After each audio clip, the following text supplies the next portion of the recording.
Hello students, स्वागत है आपका आपके यूट्यूब चैनल स्टूडेंट्स मित्र में। बच्चों, इस वीडियो में हम क्लास 10th के चैप्टर 7 कोऑर्डिनेट ज्योमेट्री की सेकंड एक्सरसाइज के सभी क्वेश्चन को वन बाय वन सोल्व करेंगे। तो चलिए शुरू करते हैं पहले क्वेश्चन के साथ। फर्स्ट क्वेश्चन जो हमारा है, find the coordinate of the point which divides the join of -1 7 and 4 -3 in the ratio 2:3। पहले क्वेश्चन में हमें दो पॉइंट दिए गए हैं, एक ए पॉइंट है -1 7 और बी पॉइंट है 4 -3। तो एक सी पॉइंट हमें लेना है जो एक्स वाई होगा, उसके कोऑर्डिनेट हमें फाइंड करने हैं जो इस लाइन को ए बी को 2:3 में डिवाइड करे, जो इस लाइन को 2:3 में डिवाइड करेगा। तो बच्चों सबसे पहले फॉर्मूला देख लेते हैं। फॉर्मूला क्या होगा, x equal to m2 x1 plus m1 x2 upon m1 plus m2, और y हमारा होगा m2 y1 plus m1 y2 upon m1 plus m2। बच्चों, इंट्रोडक्शन वीडियो में भी हमने जो बेसिक फॉर्मूले सभी समझे थे, तो एक बार जो डिस्क्रिप्शन में भी लिंक दिया गया है, इंट्रोडक्शन वीडियो को जरूर देख लेना। वहां से आप सभी फॉर्मूले और बेसिक कंसेप्ट को समझ जाएंगे। और इससे अलग जो 7.1 की पूरी एक्सरसाइज को हमने पिछली वीडियो में सोल्व किया था, वो भी डिस्क्रिप्शन में दी गई है, तो उनको भी जरूर देख लेना। यहां हम डायरेक्ट फॉर्मूले का यूज करेंगे। अब x जो रेशो होगी हमारी, ये m1 होगा और ये m2। मैं रेशो को m1 और m2 लेके चलूंगा, और ये हमारा x1 y1 होगा और ये हमारा x2 y2 होगा, ये xy होगा। तो सभी की value x1 y1 x2 y2 m1 m2 और ये हमारा xy है। तो मैं फॉर्मूले में सभी वैल्यू पुट कर देता हूं। m2 हमारा 3 है, x1 -1 है, m1 2 है और x2 हमारा 4 है, divide by m1 plus m2, 2 plus 3। तो ये हो गया -3 plus 8 upon 5 is equal to 5 upon 5। तो x आ गया हमारा 1।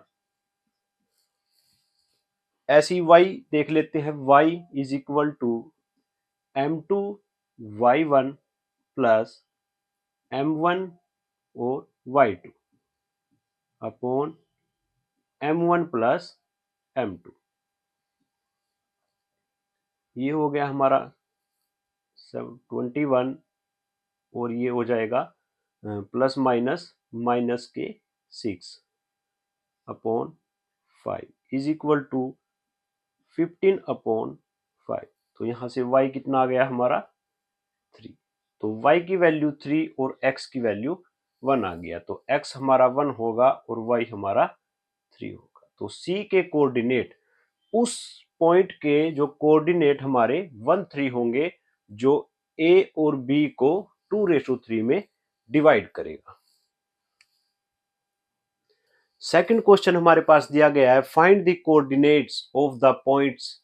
उस पॉइंट्स के कोऑर्डिनेट्स हमें फाइंड करने हैं जो लाइन सेगमेंट ए बी को 4 -1 -2 -3 को ट्राई सेक्शन में 3 बराबर हिस्सों में डिवाइड करेगा। बच्चों, ट्राई सेक्शन, यहाँ ट्राई सेक्शन दिया गया, रेशो नहीं दी गई है।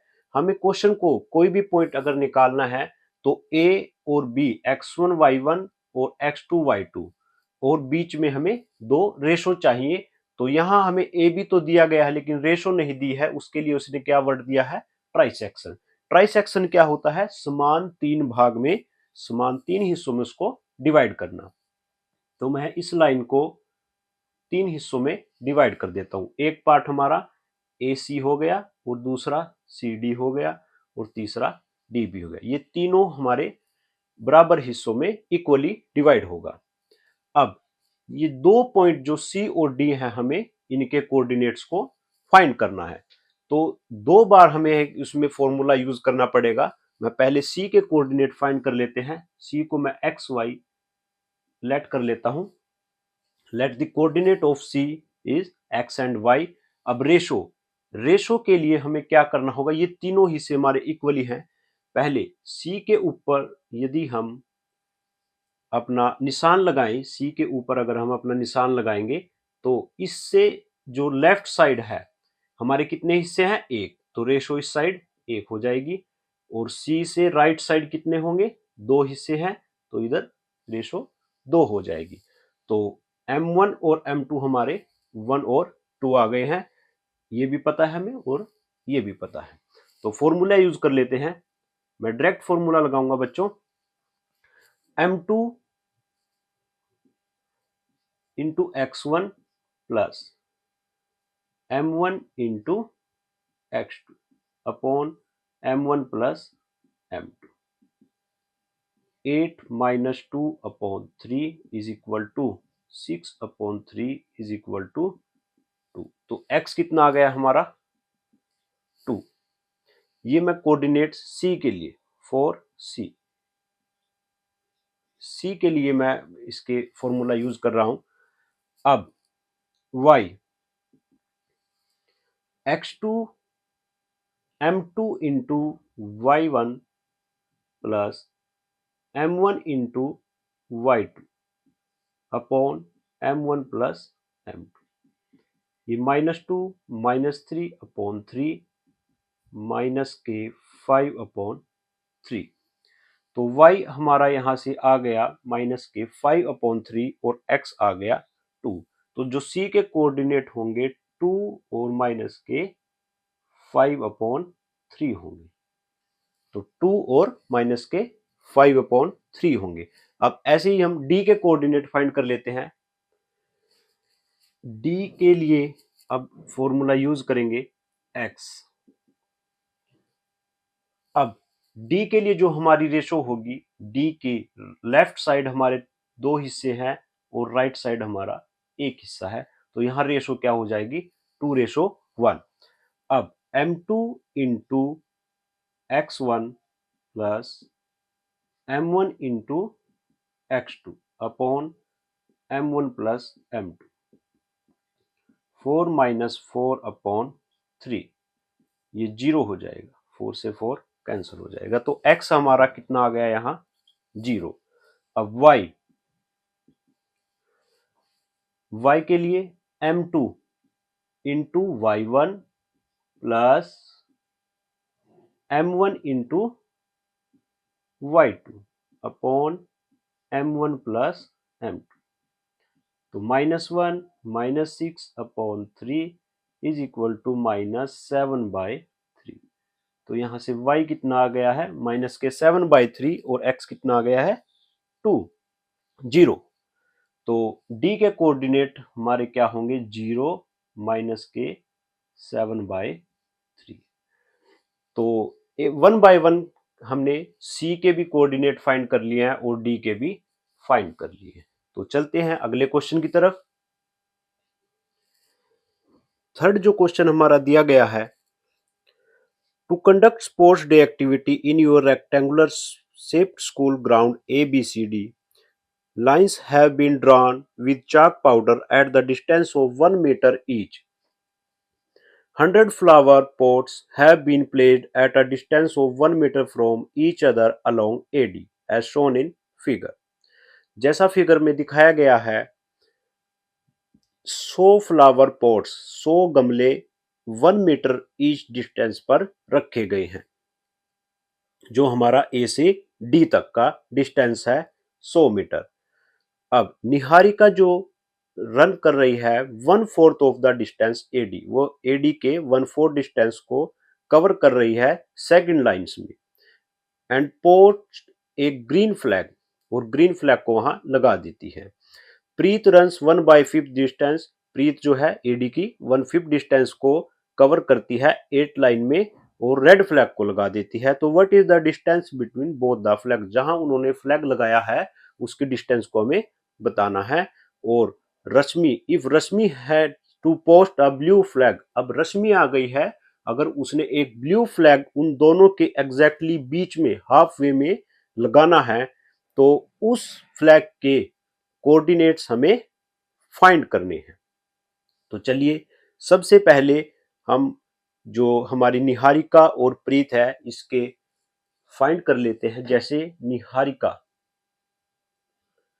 निहारिका जो है 1/5 एक्स, इसका जो एक्स एक्सिस है, जो सेकंड लाइन है, तो एक्स कितना हो गया इसका 2 हो गया, और 1/4 ऑफ द डिस्टेंस एडी इसका वाई है, 1/4 of the distance AD, AD की डिस्टेंस कितनी है 100, तो उसका 1/4 कितना हो जाएगा 25।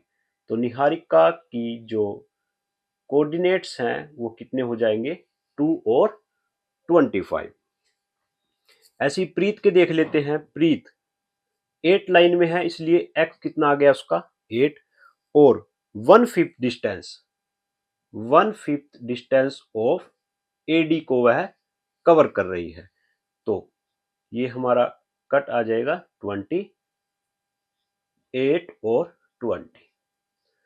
तो जो निहारिका के जो पॉइंट है हमारा 2 और 25, और प्रीत का जो पॉइंट है हमारा वो 8 और 20 आ जाएगा। अब हमें क्या निकालना है इसकी डिस्टेंस, तो डिस्टेंस फाइंड कर लेते हैं। डिस्टेंस फॉर्मूला हमने पिछली एक्सरसाइज में किया था दूसरी वीडियो में, तो एक बार जरूर देख लें, डिस्क्रिप्शन में भी लिंक दिया गया है। डिस्टेंस फॉर्मूला हमारा एनपी x2 माइनस x1 का square plus y2 minus y1 का स्क्वायर अंडर दी, ये हमारा होता है डिस्टेंस फॉर्मूला। तो x2 ये हमारा x1 और ये y1 और ये x2 और ये y2, तो x2 माइनस x1 8 माइनस 2 का square plus y2 minus y1 20 minus 25 का square under the root, 8 minus 2 6 का स्क्वायर 36 प्लस 20 माइनस 20 माइनस 5 का स्क्वायर 25, तो प्लस करके 6 5 11 3 3 6 अंडर द रूट 61 यूनिट्स। तो जो एनपी है निहारिका और प्रीत के जो फ्लैग होंगे उनके बीच की जो दूरी होगी वो कितनी होगी अंडर द रूट 61 यूनिट्स। अब निहारिका के जो कोऑर्डिनेट थे 225 और प्रीत के 820, अब रश्मि आ गई है, उन जो रश्मि होगी वो उन दोनों के बीच मिड हाफ वे में बिल्कुल मिड पॉइंट पे जाके एक अपना ब्लू फ्लैग लगाएगी, तो उसके हमें कोऑर्डिनेट निकालने हैं। तो हम लेट कर लेते हैं जो रश्मि के जो कोऑर्डिनेट होंगे वो एक्स वाई होंगे। तो मिड पॉइंट फॉर्मूला भी मैंने इंट्रोडक्शन में बताया था, mid point formula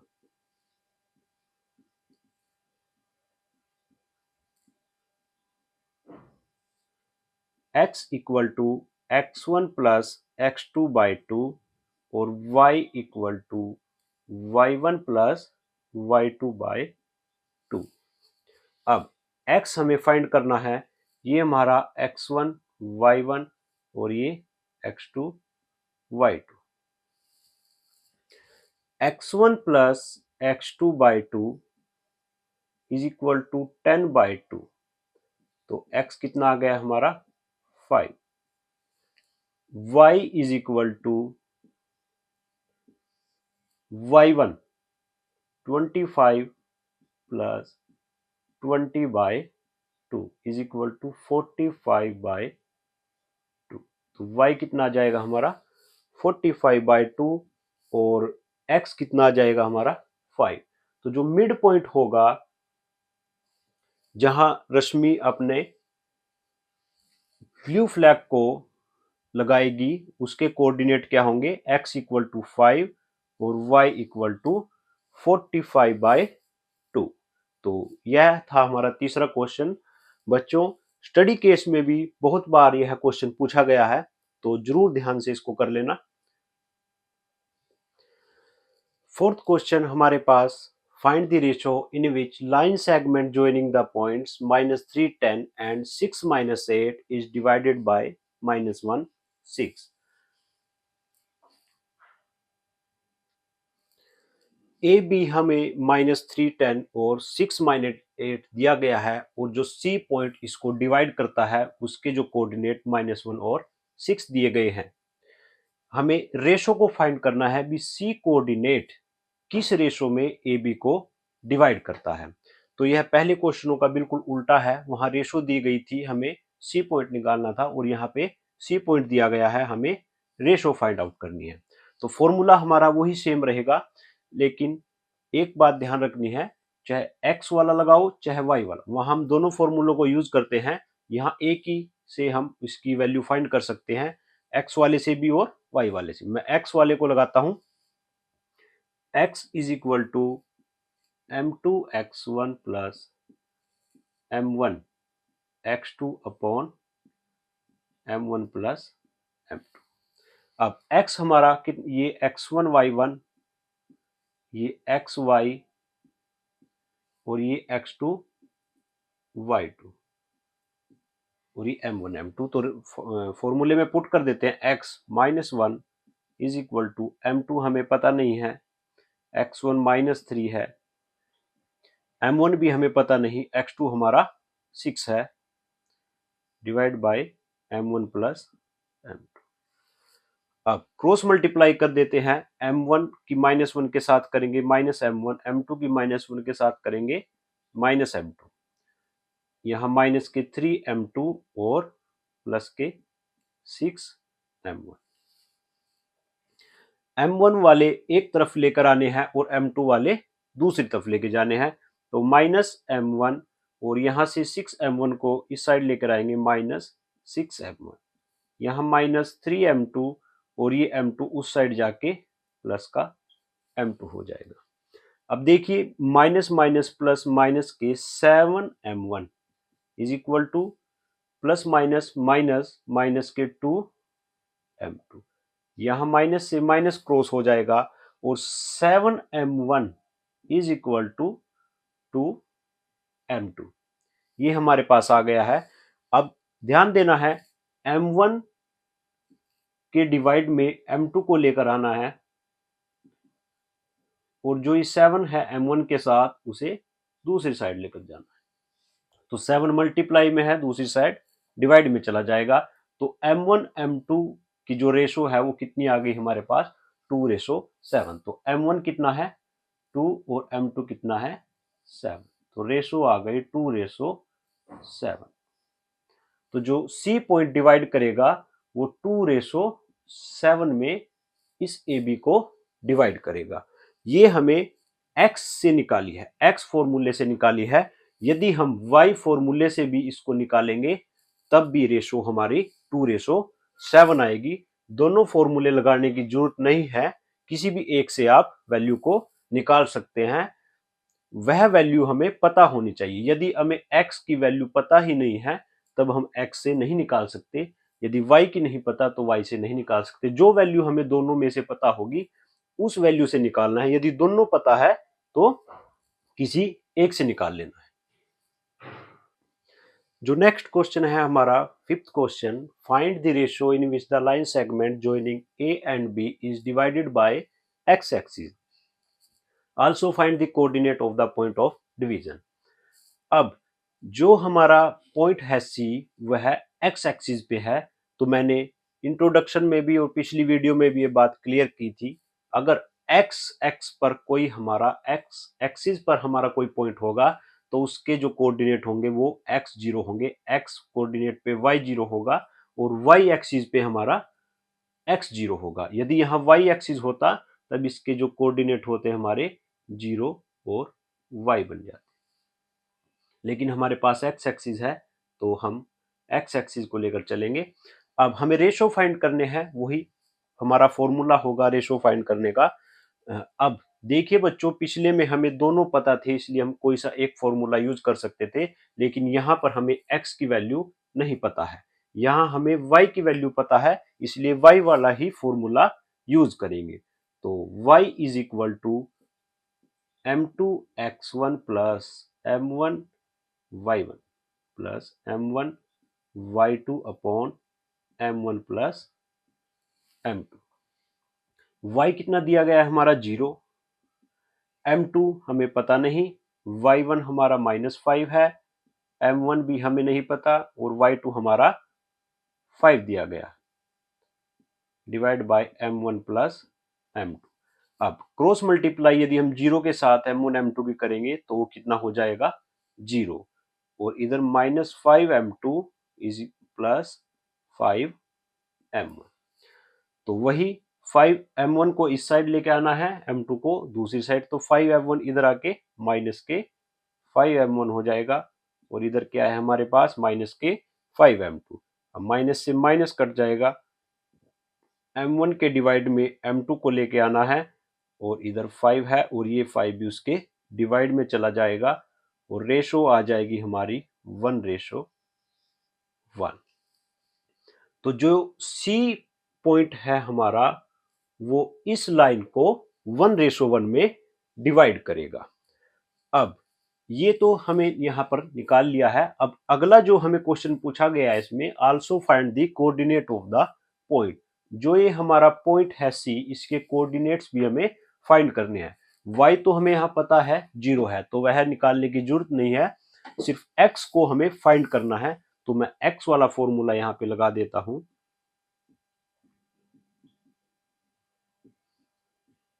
upon m1 plus m2। अब m2, अब हमारी रेशो पता लग गई है 1:1, तो m2 1, x1 भी 1, m1 भी 1 और x2 -4 डिवाइड बाय 1 + 1, तो 1 - 4/2 इज इक्वल टू -3/2। तो x कितना आ गया हमारा -3/2। तो c के जो कोऑर्डिनेट होंगे वो -3/2 और 0 होंगे। तो जो c के कोऑर्डिनेट्स हैं वो -3/2 और 0 होंगे, और जो c पॉइंट है वो AB को 1:1 में डिवाइड करेगा।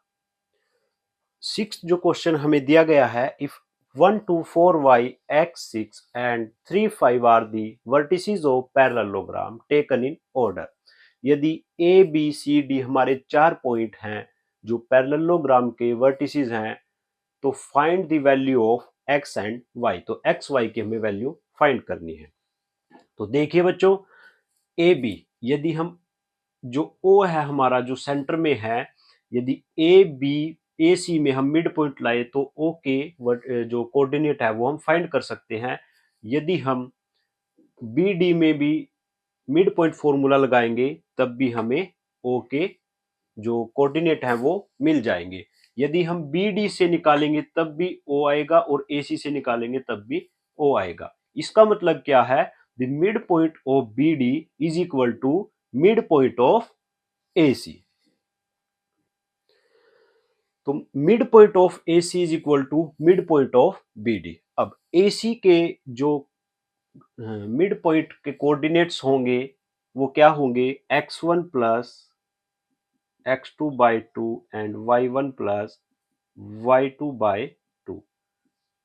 सेम यहाँ x1 प्लस x2/2 होंगे, और जो y1 प्लस y2/2। ये हमारा क्या होता है, फॉर्मूला होता है। ये BD के लिए भी यही होगा और AC के लिए भी यही होगा। दोनों में x1 x2 y1 y2 अलग अलग होंगे। जब हम AC की बात करेंगे तब x1 y1 और x2 y2 ये होगा, और BD की बात करेंगे तो x1 y1 और x2 y2 ये होंगे। अब AC में हम देख लेते हैं, x1 कितना है 1 प्लस x2 2/2 और 2 प्लस 6/2। जब हम बात करेंगे BD की तो 4 प्लस 3/2 और y प्लस 5/2।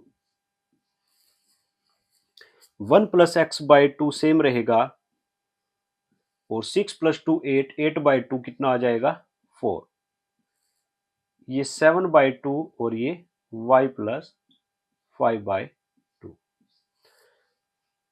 क्योंकि दोनों हमारे इक्वल हैं, दोनों पॉइंट्स हमारे इक्वल हैं, इसलिए इसका जो x होगा वो इस x के इक्वल होगा और जो इसका y होगा वो इस y के इक्वल होगा। तो इसके x को इक्वल कर देते हैं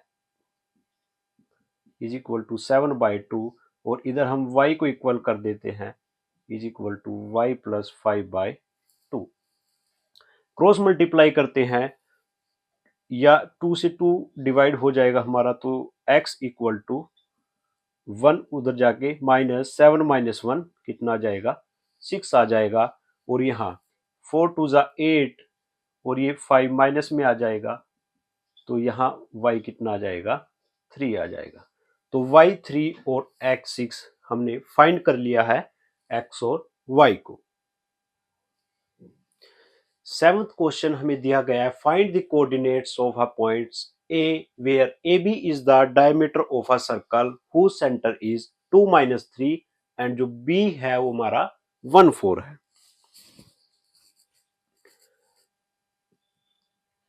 एक सर्कल दिया गया है हमें जिसका जो सेंटर है वो भी दिया गया है 2 - 3 और B के कोऑर्डिनेट्स भी हमें दिए गए हैं, A के हमें फाइंड करने हैं। बच्चों इसको हम दोनों तरीकों से कर सकते हैं मिड पॉइंट फॉर्मूला, क्योंकि जो सेंटर होता है हमारा वो बिल्कुल डायमीटर के मिड में होता है, इसलिए यहाँ मिड पॉइंट फॉर्मूला भी हम यूज कर सकते हैं और रेशो से भी इसको कर सकते हैं क्योंकि ये बिल्कुल मिड में है, इसलिए रेशो भी इसकी 1:1 होगी। तो M1 M2 और उस जो X1 X2 वाला जो फॉर्मूला है हमारा, जो मिड सेक्शन फॉर्मूला है, उससे भी हम इन दोनों को पॉइंट को फाइंड कर सकते हैं। मैं यहां पर मिड पॉइंट फॉर्मूला यूज करता हूं। मिड पॉइंट फॉर्मूला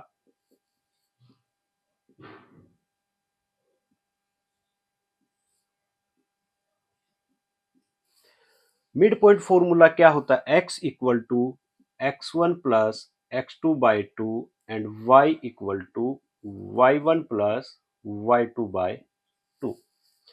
x हमारा क्या दिया गया है, ये x y होगा, x1 y1 और वो x1 x2 और y2।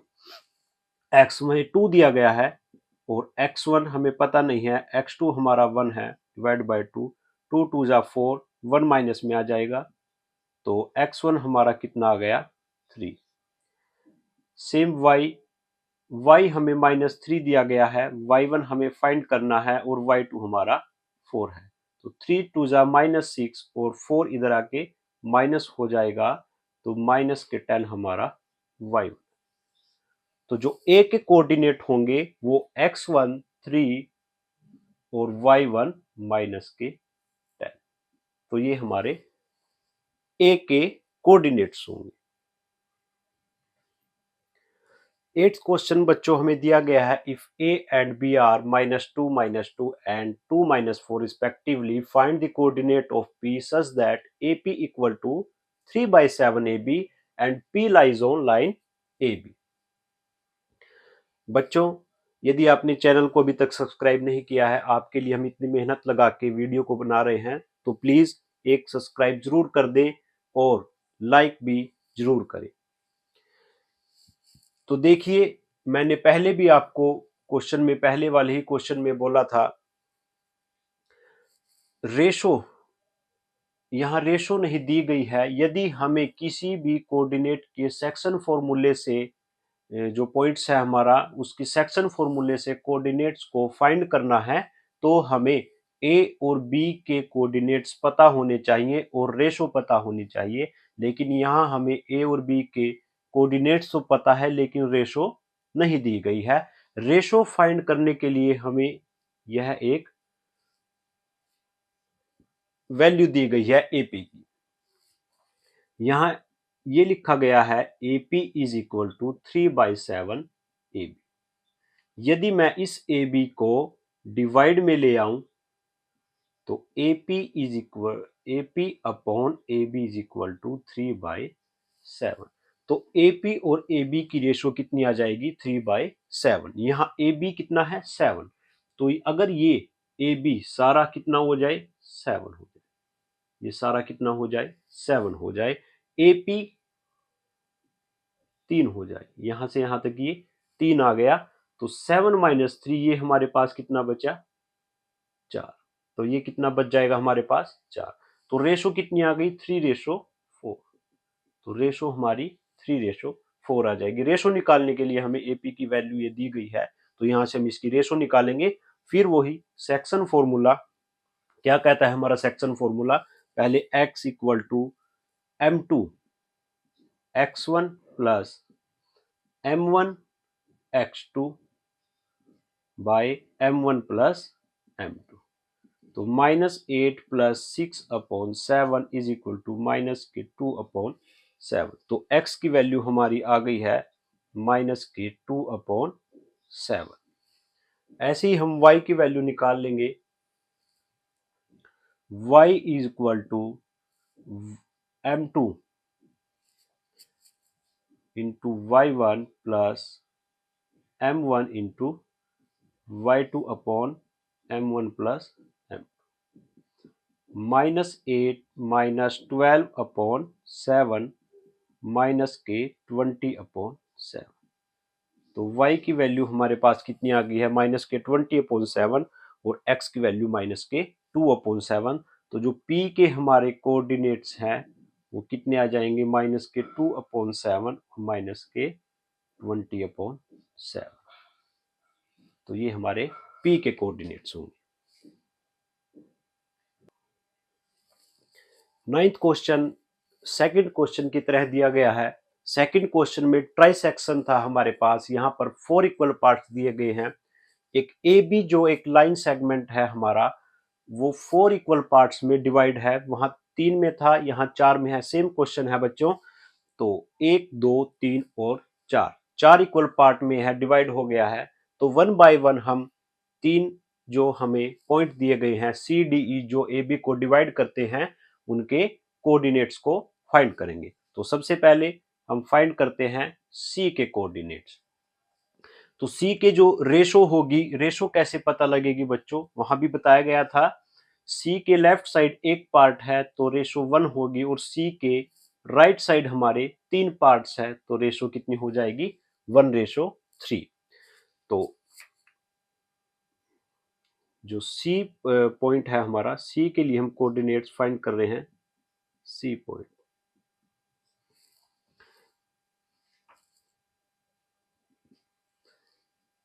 x m2 into x1 plus m1 into x2 divide by m1 plus m2। और y क्या आ जाएगा इसका, x2 y1 m2 y1 और m1 y2 divide by m1 plus m2। तो -6 प्लस 2/4, 6 प्लस 8/4। तो -4/4 और ये आ जाएगा 14/4। तो 1 - 1 और 7/2। जो सी पॉइंट है हमारा वो कितना आ जाएगा -1 और 7/2। ऐसे ही डी के मैं कोऑर्डिनेट फाइंड करता हूं। डी पॉइंट, डी के लिए रेशो हमारी क्या होगी, डी के लिए रेशो होगी, लेफ्ट साइड में भी 2 पार्ट्स हैं और राइट साइड में भी 2 पार्ट्स हैं, तो कट करके रेशो 1:1 आ जाएगी। तो डी के लिए फॉर्मूला लगाते हैं m2 इंटू x1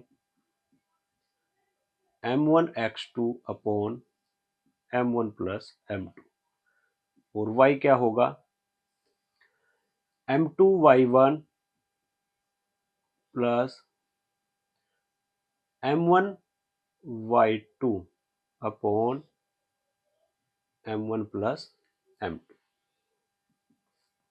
-2 प्लस के 2/2, तो यहाँ तो आ जाएगा 0। और 2 प्लस 8/2 10/2 कितना आ जाएगा 5।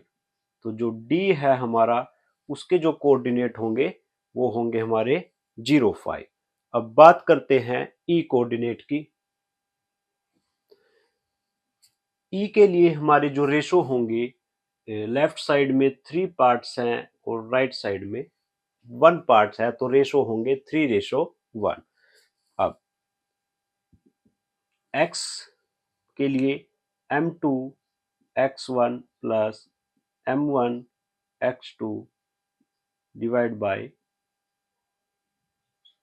m1 प्लस m2, तो -2 प्लस 6/4, 4/4 इज इक्वल टू 1। और y क्या होगा इसका, m2y1 m1y2 upon m1 plus m2, तो 2 प्लस 24/4 26/4 इज इक्वल टू 13/2। तो जो E पॉइंट है हमारा, उसके जो कोऑर्डिनेट होंगे x और 13/x1 और y 13/2 होंगे। तो E के लिए जो पॉइंट होगा 1 और 13/2। तो 1/1 हमने C, D और E के पॉइंट्स को निकाल लिया है।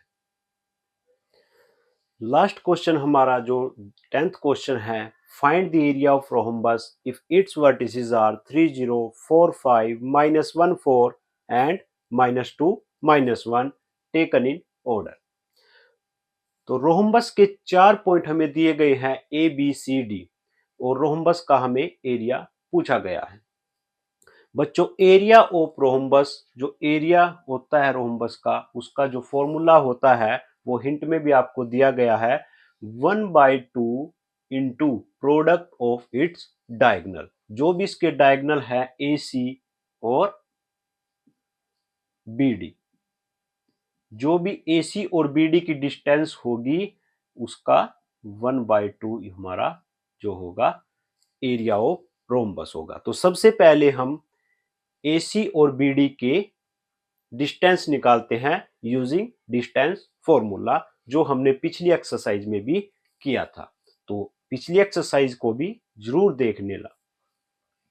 सबसे पहले AC की डिस्टेंस निकालते हैं, x2 minus x1 AC, x2 minus x1 का square plus y2 minus y1 का स्क्वायर, तो -4 का स्क्वायर 16 और 4 का स्क्वायर 16 इज इक्वल टू √32 आ जाएगा। तो ऐसे ही हम AC निकाल लिया है और अब निकालेंगे BD।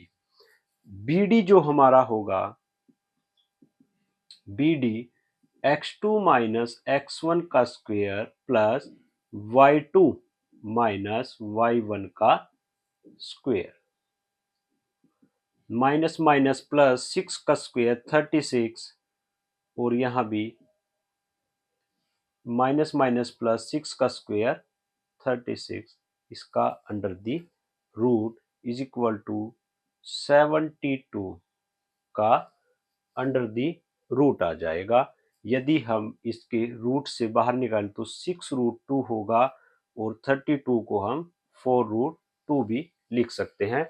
बाय प्राइम फैक्टराइजेशन आप इसके फैक्टर बना के जो भी हमारे पेयर बनेंगे उसको हम बाहर लिखेंगे, और जो नोट पेयर में रहेगा वो अंदर रूट के लिखा जाएगा।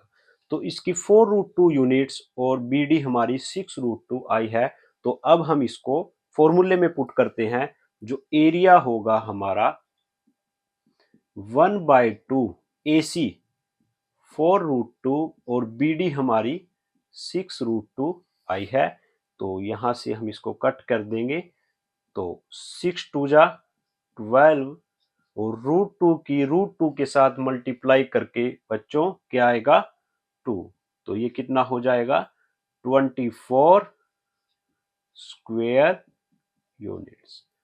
तो एरिया हमारा यहां पर कितना आ जाएगा 24 स्क्वायर यूनिट। तो बच्चों, आज का जो हमारा 7.2 के सभी क्वेश्चन थे, 10 के 10 क्वेश्चन हमने यहाँ पर आसानी से बहुत अच्छे तरीके से सोल्व कर लिए हैं, समझ लिए हैं। मैं आशा करता हूँ आप सभी की अच्छे से समझ आया होगा। यदि आपको वीडियो अच्छी लगी है तो लाइक करें, कमेंट करें और सब्सक्राइब करें हमारे यूट्यूब चैनल स्टूडेंट्स मित्र को। और ऐसी ही वीडियो देखते रहने के लिए बने रहे हमारे यूट्यूब चैनल के साथ। Thank you.